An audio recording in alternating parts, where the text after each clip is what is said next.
Good morning to all of you. Providence home class में आपका welcome है। ये हमारा इंग्लिश ग्रामर और इंग्लिश स्पीकिंग की एक क्लास चली हुई है जो 0 से हीरो तक, जिसमें ग्रामर भी और इंग्लिश स्पीकिंग भी कराया जाएगा। इसका आज पार्ट 2 है। पार्ट 1 में इज, एम और आर का यूज हमने अच्छी तरह से पढ़ लिया था। आज हम पढ़ेंगे use of was, were, will be, shall B, can and could. इनका हम यूज़ कहाँ कहाँ पर करते हैं। बिल्कुल इजी मेथड से 0 से स्टार्ट हमारा जो है चल रहा है, 0 से शुरू हो रहा है ये क्लास इंग्लिश ग्रामर और इंग्लिश स्पीकिंग की। वॉज का प्रयोग हम था और थी के लिए करते हैं, सिंगुलर में, एक वचन के साथ में। जैसे अकबर एक अच्छा राजा था। अकबर एक अच्छा राजा था। स्टार्टिंग में क्या करेंगे हम? सब्जेक्ट अकबर, और सेकंड नंबर पर हेल्पिंग वर्ब का प्रयोग करेंगे। ये हेल्पिंग वर्ब होती है, ये सब हेल्पिंग वर्ब्स हैं, ये सहायक क्रियाएं। वॉज और वॉज आ गुड किंग। इसका हमें नेगेटिव बनाना है तो क्या करेंगे? नोट लगा देंगे थर्ड नंबर पर, जैसा कि इसके फर्स्ट पार्ट में बताया गया था। Was not a good king. और जब इसका हमने इंटरोगेटिव बनाना है, क्या वाला, प्रश्नवाचक, तो ये जो वॉज है इसको स्टार्टिंग में लगा देंगे। Was Akbar not a good king. Akbar एक अच्छा राजा था, अकबर एक अच्छा राजा नहीं था। क्या अकबर एक अच्छा राजा नहीं था? ये इंटरोगेटिव है। रीना एक अच्छी प्लेयर थी, खिलाड़ी थी। और रीना स्टार्टिंग में क्या आएगा? सब्जेक्ट जो है रीना। ये वॉज आ गुड प्लेयर, खिलाड़ी का प्लेयर। और जब इसका नेगेटिव बनाएंगे तो Reena was not a good player. और इंटरोगेटिव में क्या करेंगे? वॉज को बाहर निकाल देंगे। वॉज रीना। नॉट यूज कर सकते हैं और नहीं भी कर सकते हैं। यानी अगर हम इसमें नॉट यूज करेंगे तो क्या अकबर एक अच्छा राजा नहीं था, और इसमें क्या रीना एक अच्छी खिलाड़ी थी, ये इसका मीनिंग हो जाएगा। ये वॉज।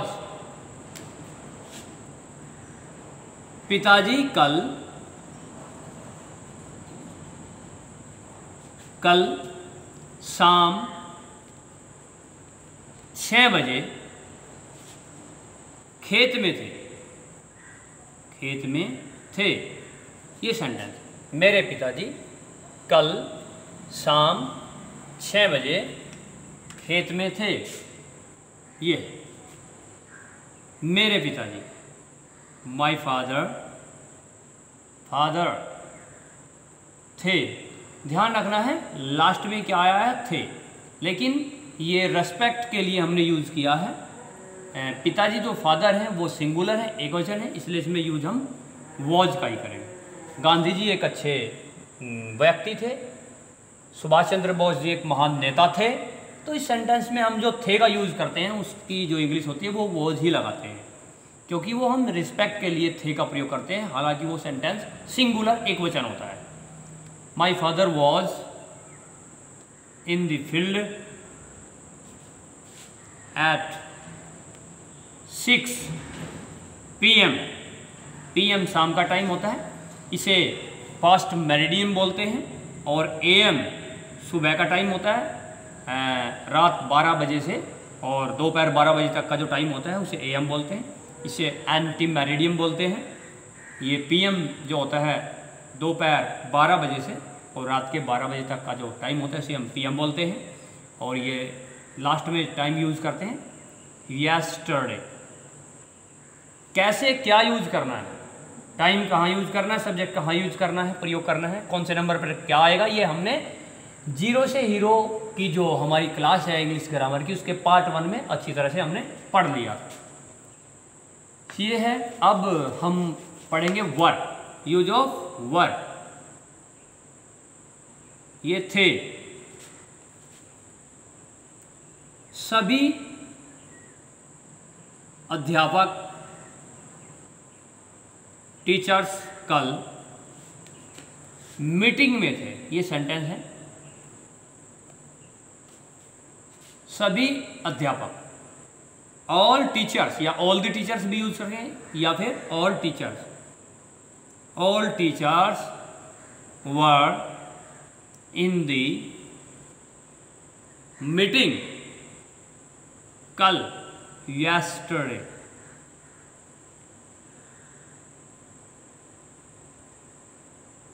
yesterday ये हो गया हमारा वर्ड। इसमें जब हमने नेगेटिव बनाना है तो माई ऑल द टीचर्स, जब इसका हमें बनाना है कि सभी अध्यापक कल मीटिंग में नहीं थे। All teachers were not in the meeting yesterday। क्या कल सभी अध्यापक मीटिंग में नहीं थे? तो ये जो वर है इसको स्टार्टिंग में ले आएंगे। Were all teachers not in the meeting yesterday, ये हो जाएगा इंट्रोगेटिव। ये था वर। तुम कल कहाँ थे, ये इंट्रोगेटिव, सेकंड टाइप इंट्रोगेटिव है। तुम कल कहाँ थे। तो इस जो इंट्रोगेटिव होता है उसमें हम स्टार्टिंग में क्या लगाते हैं, जो हेल्पिंग वर्ब होती है उसे बाहर निकालते हैं, वॉज या वर। ये यू तुम के साथ में थे कि इंग्लिश के लिए जो प्लूरल माना जाता है यूज के लिए हम वर का प्रयोग करते हैं इसके साथ में। तो स्टार्टिंग में जो इंट्रोगेटिव होता है इसमें क्या यूज करते हैं हम, वर, ये वर। और जो ये सेकंड टाइप इंट्रोगेटिव होता है, क्या, कौन, कहाँ, कब, कैसे, जो बीच में होता है उसकी इंग्लिश हम स्टार्टिंग में लगाएंगे where were you, where were you yesterday।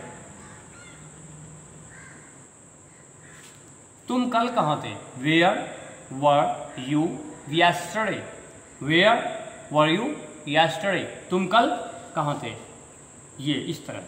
मैं कल बाजार में था, I was in the market yesterday, I was in the market yesterday। मैं अपने स्कूल में था, I was in my school, I was in my class yesterday, कल मैं अपनी कक्षा में था। इस तरह।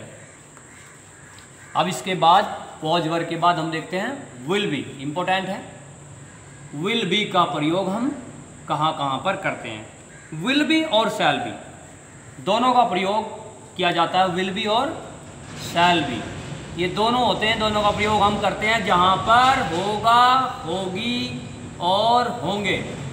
ये हिंदी होती है लास्ट में सेंटेंस के, होगा, होगी और होंगे होता है।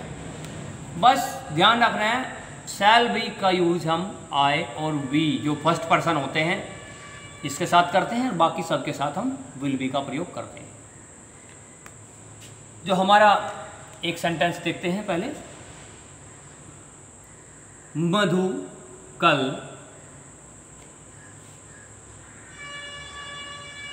दिल्ली में होगी। मधु कल दिल्ली होगी या दिल्ली में होगी।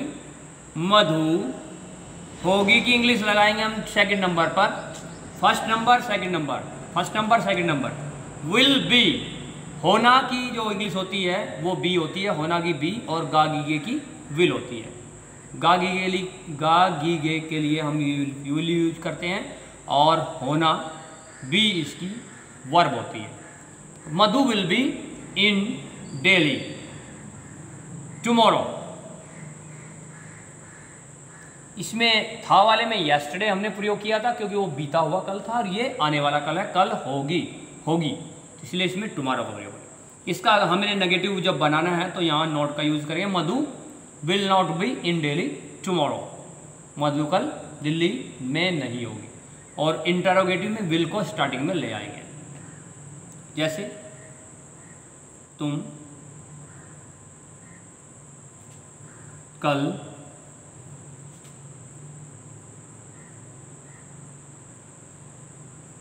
अपनी कक्षा में होंगे।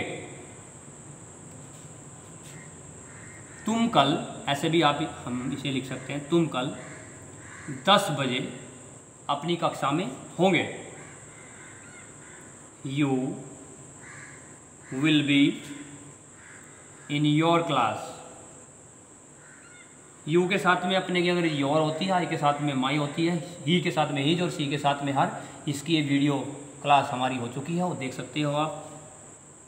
You will be in your class at 10 AM tomorrow।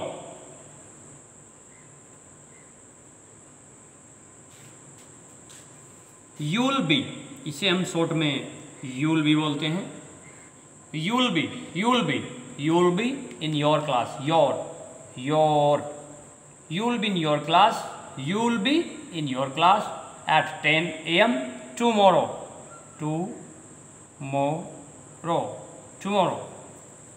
You will not be, negative में हम क्या यूज करेंगे? You सेकंड नंबर के बाद जो है यहाँ पर विल के बाद में हम नोट लगा देंगे ये, और आगे सेम रखेंगे। अब इसको हम शॉर्ट में बोलते हैं you won't be, you won't be. ये विल नॉट को शॉर्ट में हम बोलते हैं वॉन्ट, जैसे ऐसे ऐसे लिखते हैं इसको। विल नॉट को शॉर्ट में लिखते हैं won't. You won't be, you won't be in your class at 10 AM tomorrow. You won't be, और विल को स्टार्टिंग में निकालते हैं इंटरोगेटिव बनाने के लिए। Will you not be, will you not be in your class at 10 AM tomorrow. क्या तुम कल 10 बजे अपनी कक्षा में नहीं होंगे? यस आई विल बी, हाँ मैं अपनी कक्षा में ही होऊंगा। अगर ये होगा कि मैं कल 10 बजे अपने ऑफिस में होऊंगा, अपने ऑफिस में होऊंगा। ये यस हाँ मैं होऊंगा, आई शैल, और शॉर्ट में इसको ऐसे लिखते हैं आयल, आयल कैसे। Yes I be, yes I will be, I shall be. Shall be या विल बी हम यूज कर सकते हैं। आई विल बी या आई शैल बी, और शॉर्ट में बोलते हैं इसे हम oil. Yes I will be in my office at 10 PM, 10 AM tomorrow। एक एक सेंटेंस को हमने कई बार रिपीट करना है, जिससे हमारी प्रैक्टिस स्पीकिंग की हो जाए। Yes I will be in my office, yes I will be in my office at 10 AM tomorrow. ये हमारा है विल बी और शैल बी। इसके बाद में हम देखते हैं कैन और कुड। इम्पोर्टेंट है, वेरी इंपॉर्टेंट है। कैन, कैन यू, और कोई भी जो क्वेश्चन करना हो। कैन यू रीड इंग्लिश, क्या तुम अंग्रेजी पढ़ सकते हो? कैन यू स्पीक इंग्लिश, क्या तुम इंग्लिश बोल सकते हो? कैन यू डू दिस, क्या तुम इस काम को कर सकते हो? इस तरीके से कैन यू डू दिस, क्या तुम इसे कर सकते हो? कैन इंटरोगेटिव बन गया क्योंकि कैन स्टार्टिंग में आ गया। कैन यू डू दिस, क्या तुम इसे कर सकते हो? Yes I can do it, हाँ मैं इसे कर सकता हूँ। या फिर no I can not do it. ये क्वेश्चन है, क्या तुम इस काम को कर सकते हो? Can you do this? Yes I can do this, no I can't do this. इसे बोलते हैं शॉर्ट में हम can't. No I can't, I can't do it. Can speak English? Yes I can speak English, no I can't speak English. Can you play marbles, क्या तुम marbles खेल सकते हो?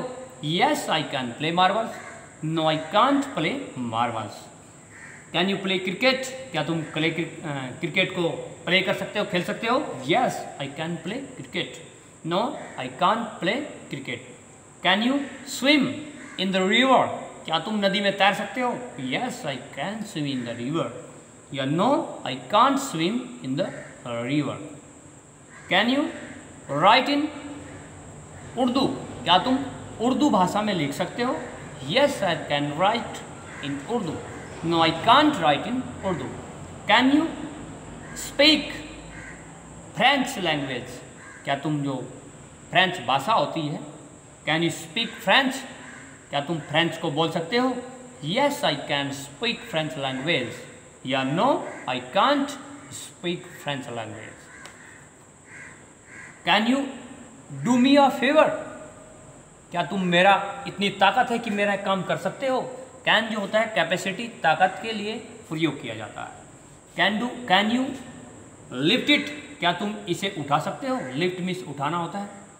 लिफ्ट दिस बॉक्स, क्या तुम इस बॉक्स को, इस जो डब्बा है बड़ा भारी, इसको उठा सकते हो? Yes I can lift it, या no I can't lift it. यह होता है कैन का प्रयोग। आप बोल सकते हो, सेंटेंस भी हिंदी और इंग्लिश में ट्रांसलेट कर सकते हो कैन के साथ में।